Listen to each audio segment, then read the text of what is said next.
Social, comunicador y político Jimmy Jairala, con quien vamos a dialogar en los próximos minutos. Él es candidato a la presidencia de la República por Centro Democrático. Le saludamos aquí en la ciudad de Cuenca, en el austro del país. Jimmy, muy buenos días. Bueno, lo primero que quisiéramos consultarle si su candidatura ya está en firme.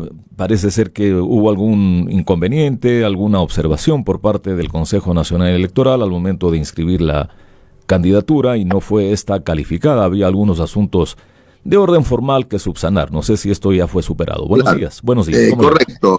Un buen día para todos sus oyentes. Sí, fue un tema muy sencillo de un error en la fecha de mi declaración juramentada de no tener cuentas en paraísos fiscales. Eso es para subsanación. Nos dieron 48 horas, hicimos la correspondiente corrección y nuestra candidatura ya está hace una semana en firme. Estoy representando al Centro Democrático y el binomio es la doctora Lucía Vallecilla. De hecho, pues ya comenzamos una precampaña y una serie de preparativos para la presentación formal de nuestras candidaturas. Y a propósito, ¿nunca ha tenido o ha pensado en el tema este de los paraísos fiscales? No, absolutamente nada. Yo nunca he tenido recursos allí y me parece muy bien que la ley exija que efectivamente los candidatos no los tengan, ¿no? Todos los candidatos a la presidencia y vicepresidencia de la República tienen por obligación que suscribir un documento juramentado ante notario, haciendo constar que no poseemos recursos ni cuentas en paraísos fiscales. De modo que yo estoy absolutamente de acuerdo con la norma y es obligatoria al momento de inscribir. Y usted anunció también hace algunos días que dejaría su programa, ¿no es cierto? Un café con JJ, es decir, dejaría de hacer comunicación, periodismo para dedicarse al tema de la campaña. Y efectivamente. ¿Y cómo sobrevive o cómo vive un candidato cuando tiene que dejar de trabajar? Es que mi empresa, que es una empresa consultora, no solamente tiene el programa. Yo me retiro del programa, pero la empresa sigue siendo mía. Ah, correcto. El tema es que yo considero que es incompatible que una persona que está haciendo comunicación al momento de inscribirse continúe de manera paralela y en ventaja frente a otros candidatos haciendo un programa. De hecho, el programa continúa. Está Omar Jaén con dos colegas periodistas más, dos periodistas conocidas, y el programa sigue, pero sin mí. Así que se llama igual, se sigue llamando igual, pero yo me he puesto al mismo nivel, o casi al mismo nivel de todos los candidatos, porque hay que reconocer que no todos lo estamos. Por ejemplo, frente a la opción que tiene el presidente de la República de utilizar el aparataje estatal, naturalmente siempre tendrá él una suerte de ventaja con respecto a los demás candidatos. Pero eso no importa, esto es así. Correcto. Siempre se ha discutido, ha sido un tanto polémico el tema este de que quien se dedica a la comunicación social, al periodismo, luego pues participe en política, y este ha sido un poco su trayectoria. Ha estado en efecto marcada por pues su actividad en los medios de comunicación y haciendo política. Incluso fue prefecto de la provincia del Guayas por 2 periodos, ¿no? Sí, exacto. Fui prefecto 2 veces porque luego de mis primeros casi 30 años como comunicador, donde llegué a ser director de noticias de TC Televisión, encontré que había llegado casi que a una especie de tope, donde ya hace falta para servir, por lo menos tener acceso al poder para servir. Por esa razón decidí retirarme de la comunicación y durante 10 años, como usted bien lo dice, fui prefecto provincial del Guayas. La obra que hicimos en su momento está marcada aún, inclusive en la mente de los guayasenses.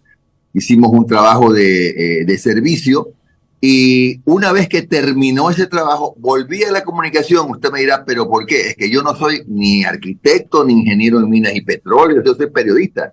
Consecuentemente, regresé y mi juez es el ciudadano que me ve y me oye, el público. Y el público continuó en la línea de honrarme con su sintonía hasta el momento en que me vine.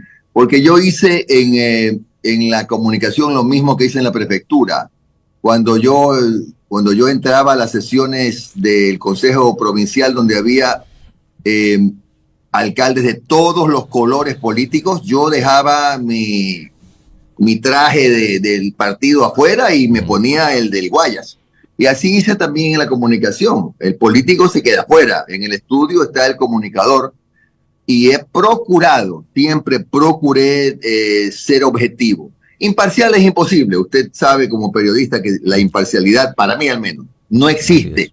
Pero la objetividad sí. Me he mantenido con esa objetividad y cuando ya veo que la voy a perder, porque voy a ser candidato, pues opto por entregar el comando del programa a Omar Jaén, como así lo he hecho, ¿no? Uh-huh.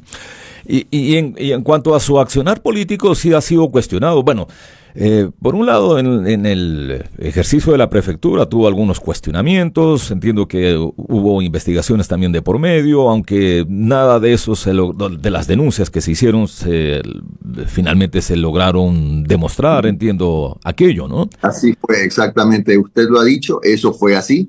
Y si fue así es porque pude comprobar que todo de lo que se señalaba carecía de veracidad, ¿no? Yo sufrí una persecución política de la que no me quejo, porque desgraciadamente así es la política en este país, ¿no?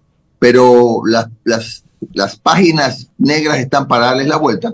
Uh-huh. Y ahora estoy absolutamente positivo y confiado en que vamos a llegar a la presidencia de la República para recoger los pedazos de este Ecuador y rearmarlo y repensarlo, porque no sé si hay alguien que pueda decir que estamos viviendo como nunca antes. Yo diría, estamos viviendo como nunca antes, pero por la serie de problemas gravísimos por lo que estamos atravesando. Claro. Y parte de esa persecución política podría ser también lo de los camisetazos que de alguna manera se ha dicho, pues, que Jimmy Jairala es especialista en eso, en cambiarse de movimiento, de partido, en fin. Resulta que el único partido en el que he militado se llama Centro Democrático. Y militando en Centro Democrático yo puedo acercarme, aliarme con quien el partido considere. Dígame ustedes. Pero usted fue candidato, a ver si no mal recuerdo, por el Partido Rolosista Ecuatoriano, estuvo afiliado incluso al PRE. Claro, sí, pero no era afiliado. Sí, yo lo fui, pero eso, estamos hablando del año 2004. Uh-huh. Luego me separé del Partido Roldosista y formé Centro Democrático. Uh-huh. Y Centro Democrático ya tiene más o menos entre Movimiento Provincial y Movimiento Nacional entre 14 y 15 años de vigencia. En ese tiempo ha habido alianzas con diferentes organizaciones políticas, pero eso es un tema partidista. No es que yo he sido afiliado a 6 partidos políticos, ni mucho menos, ¿no? Ese es un tema partidista, son decisiones del partido. Pero se ha aliado con partidos o movimientos de diferente tendencia y orientación, de izquierda, de derecha, de centro. Somos un movimiento de centro, nosotros somos antipolarización. Creo que el país ya está harto de eso y por eso es que siempre hemos procurado juntarnos con los movimientos o partidos que se identifiquen con el proyecto político que tenemos en ese momento. Correcto. Pero ha sido una decisión de la directiva nacional del partido. O sea, a mí nadie me puede decir que he sido afiliado a 5 partidos políticos. No, es Centro Democrático y nosotros como tal tenemos pues nuestra vida política y tomamos las decisiones que consideramos más pertinentes, ¿no? Y es, bueno, no sé si es una percepción o no, pero parecería ser que siempre cercano en la línea del correísmo, cercano al expresidente Rafael Correa. Bueno, esas son las percepciones, como usted lo dice, porque efectivamente yo estuve como prefecto provincial, tuvimos una cercanía lógica, como tiene que ser, y en la segunda elección fuimos aliados. Luego yo he participado con Democracia Sí, con el Partido Socialista, con la Izquierda Democrática, en diferentes momentos políticos. Pero, bueno... Y apoyó al expresidente Lasso también, me parece. No, está usted equivocado. ¿Eso no? Bueno, pronto estoy confundido, ¿no?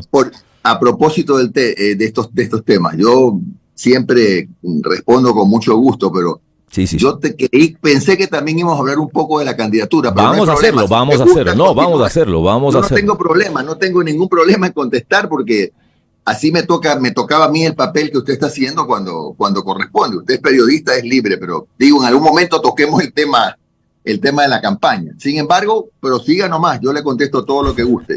No, vamos a hablar de la campaña, vamos a hablar de su candidatura. De hecho, tengo aquí algunos apuntes al respecto. Por ejemplo, iba a ser candidata de Centro Democrática la ingeniera Claudia Gema Ormaza. Ella, inicialmente la candidatura, se hablaba de la candidatura e incluso de la precandidatura, él mismo lo había anunciado, el ex ministro José Serrano.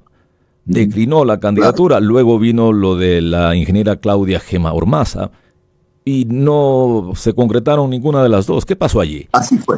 Lo de Pepe Serrano, porque él no pudo ingresar al país, no contó con las garantías que solicitó para poder ingresar al país, aunque no tenía ningún impedimento, pero era un tema de su seguridad, por lo cual no fue posible concretar esa que habría sido una buena candidatura. Con la ingeniera Ormaza también se hizo el intento de promover esa candidatura, pero llegamos a la conclusión de mutuo acuerdo que era necesario buscar una figura con un mayor nivel de conocimiento, razón por la cual, tras muchos pedidos de muchos años de mi movimiento Centro Democrático, de sus directivos, decidí aceptar la candidatura. Estamos preparando el lanzamiento de la candidatura, que es muy posible que sea la próxima semana, en una fecha que anunciaremos, y ya estamos pues en la carrera electoral.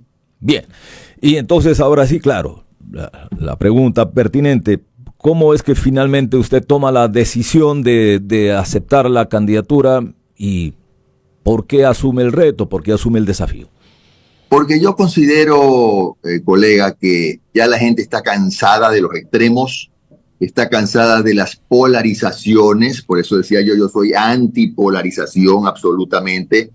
Yo creo que en este momento los ciudadanos lo que necesitan es que se resuelvan sus problemas y que terminen estos egoísmos que nacen, por ejemplo, de que el presidente X termina su periodo, deja un plan de gobierno, viene el siguiente presidente, ni siquiera lo revisa, ni lo lee, ni lo investiga, sino que se preocupa primero de borrar los letreros o cambiar de logotipo y después de dar de baja a todo algo bueno hacen todos los presidentes. No todo, pero no rescatar nada de lo bueno que dejan los presidentes anteriores. Y eso no puede ser. Si hay países como Chile o como Perú, que a pesar de sus problemas internos, usted vea que las economías se mantienen muy sanas porque no se mezcla el manejo económico con el manejo político, que en este país sobre todo es tan doloroso, ¿no? Así que lo primero que tenemos claro es que nosotros hemos detectado que efectivamente esa polarización le ha hecho mucho daño al Ecuador. Por eso vivimos lo que vivimos hoy día. Por eso, por ejemplo, hoy estamos sufriendo por los embates de esta crisis eléctrica, porque durante los últimos, 8 o 10 años no hubo mantenimiento, no hubo un plan, no hubo una continuidad de plan. ¿Y qué hablo de planes de un presidente a otro? De un ministro a otro cambian los planes.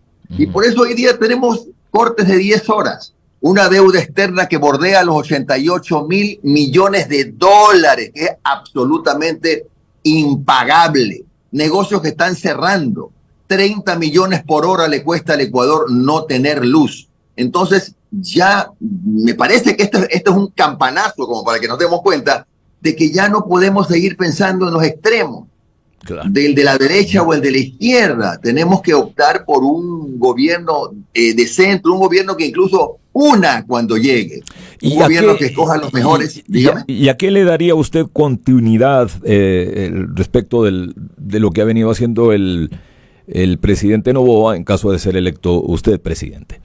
Mire, que es un tema bastante complejo porque, por ejemplo, yo me informo mucho y veo que lo que acaba de anunciar la señora ministra Manzano, de que se van a integrar 750 megavatios más o menos al sistema eléctrico con energías alternativas, con proyectos solares, con otros proyectos pequeños hidroeléctricos, que efectivamente así es, y hay contratos firmados efectivamente. no se firmaron en este gobierno, sino que son cosas que ya estaban firmadas desde el gobierno de Lazo, incluso un par de esos proyectos desde el gobierno de Moreno. Entonces, uno no se explica por qué se han tardado tanto cuando solamente hay que proceder con las garantías necesarias y arrancar.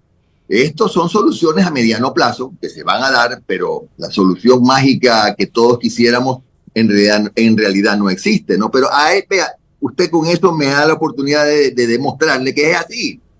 Los presidentes se olvidan de lo que hizo su antecesor y el antecesor también. Por eso en este país no hay planes. En este país todos los planes se quedan en plan que avanzan hasta que termina el periodo del presidente electo. Al siguiente presidente le importa un pito. Esas son las cosas que tenemos que cambiar.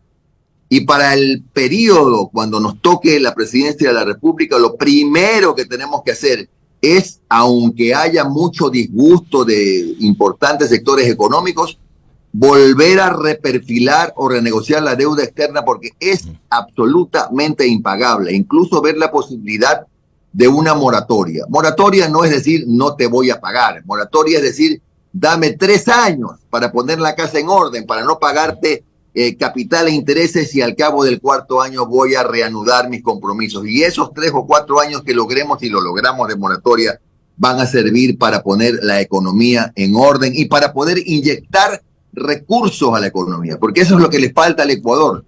Por ejemplo, del presupuesto de este año, señor periodista, apenas se ha ejecutado el 31%. No hay plata en el mercado, no hay plata, no hay dinero. Afecta a todos.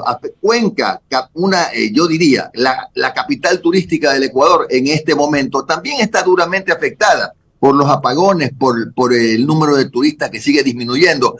La economía no es que no va a crecer o va a crecer el 0,1%, va a terminar con números rojos este año.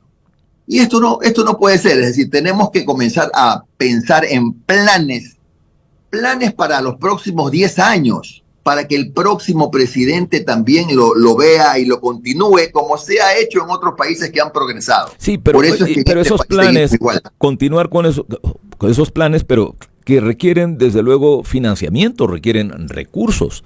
¿De dónde los piensa obtener? Pues ahí tiene usted, por eso decía yo que lo primero que tenemos que hacer es renegociar la deuda.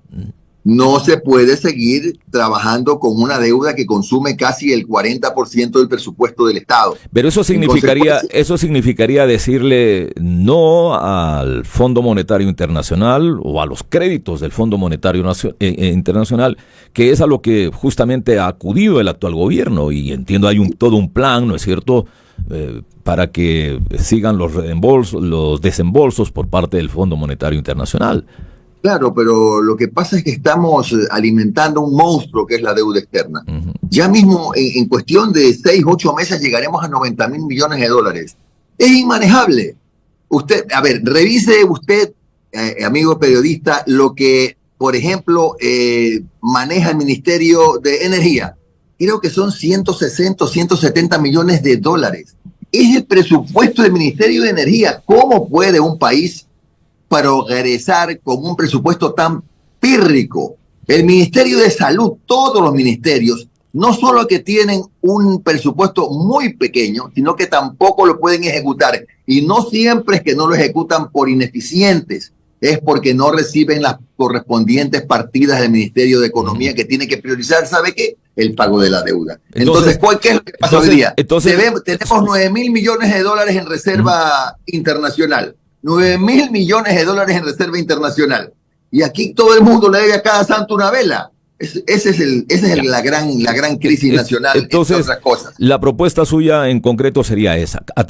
Una vez conseguida la moratoria, con esos recursos, entonces inyectar esos recursos a la economía nacional. Echar a andar la economía, porque si el Estado no invierte, el problema grave es que la economía se paraliza. No solamente tenemos que pensar que el que debe invertir es el sector privado. Sí, tiene que invertir, pero el sector privado también se alimenta de la inversión del Estado. Aquí no se trata del Estado obeso y adelgacemos al Estado. No, se trata de que tiene que haber un equilibrio entre un Estado que invierte y una empresa privada cercana al Estado. Eso es lo que tenemos que hacer. Tenemos que pensar en que por ejemplo, no podemos seguir dándonos lujos como tener gas en el campo Amistad, que nos va a costar 8 centavos de dólar el kilovatio. Y antes de concesionar el campo Amistad, estamos concediendo permiso para que una empresa internacional con capitales también nacionales instale una terminal de gas metano en Monteverde. Que eso no está mal, se va a demorar 5 años. Pero lo del campo Amistad es una solución que puede echarse a andar en 6 u 8 meses. Entonces, tenemos a veces creo que tenemos las prioridades al revés. Y ese es el problema, otro de los problemas graves del Ecuador. Si me permite mencionarle, por ejemplo, los temas agrícolas. ¿Usted puede creer que Uruguay exporte arroz y nosotros estemos todavía produciendo lo justo para alimentar al Ecuador? ¿Por qué? Porque no tienen los agricultores pequeños y medianos semilla certificada. ¿Por qué no la tienen? Porque es costosa. ¿Quiénes la tienen? Solamente los grandes productores, los que tienen 1.000, 1.500, 2.000 hectáreas, ellos sí pueden comprar semilla certificada. Allí está, por ejemplo, una forma de ayudar al agricultor, no solamente con algún crédito pequeño, no solamente con darle urea barata, semilla certificada para mejorar el rendimiento en el campo, porque aquí nadie le habla del campo, porque nadie sabe que por lo menos 3 millones de fuentes de empleo genera el campo en este país. Entonces, mire, el problema es grande. Por donde usted toque, hay inflamación. Correcto. Y como usted lo ha dicho, no hay una varita mágica tampoco. A veces, incluso desde los mismos medios de comunicación, quienes hacemos comunicación nos ponemos un tanto exigentes y queremos que de un rato al otro, de la noche a la mañana, se den todos estos cambios y estas transformaciones. ¿No cree usted que el actual presidente, por ejemplo, ha tenido poco tiempo, son pocos meses los que ha tenido como para revertir la situación que se viene dando pues desde hace décadas, en realidad, desde hace varios gobiernos, como usted también lo ha señalado? Ha tenido poco tiempo, pero cometió el error que cometen muchos políticos que no han ejercido la función pública. Y esto es que a la voz de sus cercanos o de sus asesores que les pintan otra realidad, ofrecen cosas imposibles.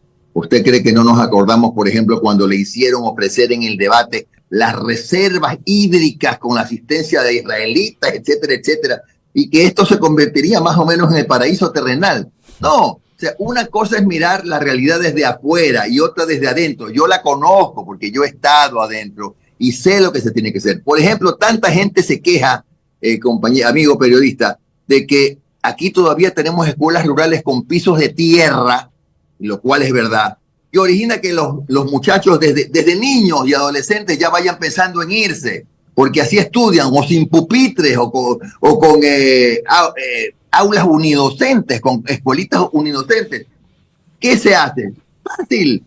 Nadie hay más cercano que las alcaldías y las prefecturas, que los GATS. Convenios, porque la educación es competencia exclusiva del Estado, pero vía convenios para que por esa vía los GATS ayuden con la atención del mantenimiento de esas escuelas, para mejorar la colación escolar, para mejorar la conectividad de las escuelas, y estoy seguro que alcaldes y prefectos van a poder ser mejores ejecutores. El problema es que el Ministerio de Educación, para este ejemplo, no se da abasto para tantos frentes, y esos frentes sí los conocen los GATS. Fíjese usted, esa es una manera de comenzar a darle dignidad a los chicos que estudian en el campo, que lo primero que piensan es migrar a la ciudad. Muy bien. Bueno, son 16 candidaturas, 16 binomios. ¿Qué le hace confiar? ¿Qué lo vuelve a usted optimista de que va a tener el reconocimiento, el favor del electorado, pues, entre esas 16 candidaturas, y lo va a favorecer con el voto, licenciado Jairala?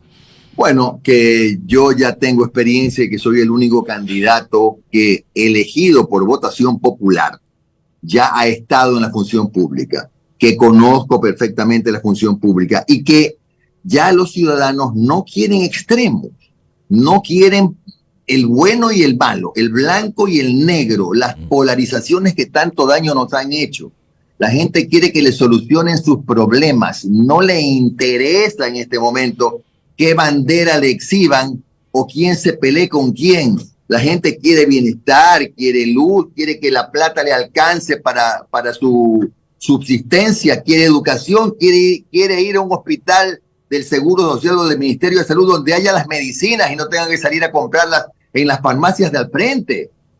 La gente necesita atención. El centro de nuestra campaña es el ser humano. El centro de la campaña es el ser humano. Y estar en el centro significa estar lejos de los extremos. Por eso le dije al comienzo de la conversación que incluso si en el momento en que nosotros lleguemos es necesario un acuerdo con otras fuerzas políticas para lograr la gobernabilidad, incluso dentro del gabinete, a mí no me va a pesar la mano para hacerlo.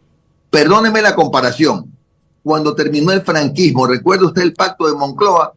Todos los partidos, todos, hasta los sindicatos, se juntaron y lograron la gobernabilidad en España, y España pasó, por decirlo de algún modo, a una mejor vida.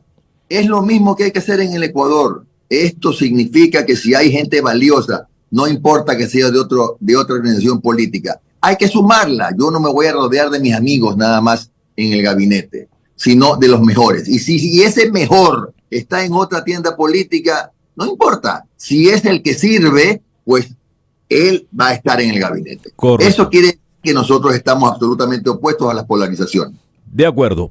¿Para cuándo entonces ya el acto oficial? Parece que nos mencionó, se va a hacer un acto oficial para el lanzamiento de la candidatura. ¿Cuándo será esto? Es probable que sea el próximo miércoles, no el siguiente miércoles. Estamos en este rato todavía puliendo algunos temas, reuniéndonos con los candidatos a asambleístas, etcétera. Por lo tanto, será seguramente el próximo miércoles y oportunamente estarán informados los colegas periodistas. Aquí nos preguntan a través de mensaje, nos dicen que le preguntemos acerca de su candidata a la vicepresidenta. Dice que no fue una buena dirigente y no dejó en un buen lugar al Nacional, nos dicen. Bueno, yo le recuerdo que Lucía ascendió a primera categoría nacional, que estaba en la Serie B cuando ella llegó, y que ganó todos los títulos de las divisiones menores con el Nacional. En todo caso, ella va a contar su historia. Ha sido una historia mal contada la de Lucía. Ella va a contar su historia justamente en el lanzamiento de la campaña, donde se van a responder algunas de las dudas que hay al respecto. Yo tengo a la mejor compañera de fórmula. ¿La conoce usted bien? ¿Tiene plena confianza en ella? La conozco a Lucía, la conozco a su esposo, Juan Carlos Machuca, que es un dirigente político con una larga trayectoria al que he entrevistado. Incluso usted sabe que yo he entrevistado a 2.000 figuras políticas durante mi vida, creo, pero los conozco perfectamente. Correcto. Sí, le preguntaba porque no vaya a ser que ocurra algo similar a lo que ocurre actualmente, ¿no? Con el actual presidente. No, mire, el primer decreto que firmaré es posesionarme, aceptar la presidencia. El segundo decreto será delegarle a ella las funciones sociales, el trabajo social del gobierno del Ecuador. Muy bien, habrá tiempo de conversar más adelante, desde luego, y ojalá lo tengamos por acá en la radio cuando visite la ciudad de Cuenca. Gracias por esta entrevista. Gracias. Un buen día. Un excelente día para usted. El candidato presidencial Jimmy Jairala, de Centro Democrático. Con él hemos dialogado durante estos minutos, pues conversando en torno a su trayectoria, su perfil y desde luego pues cuál es más o menos la visión que tiene él de lo que le ocurre al país y lo que habría que hacer para sacarlo adelante en caso de llegar a la presidencia de la República. 7:32 minutos.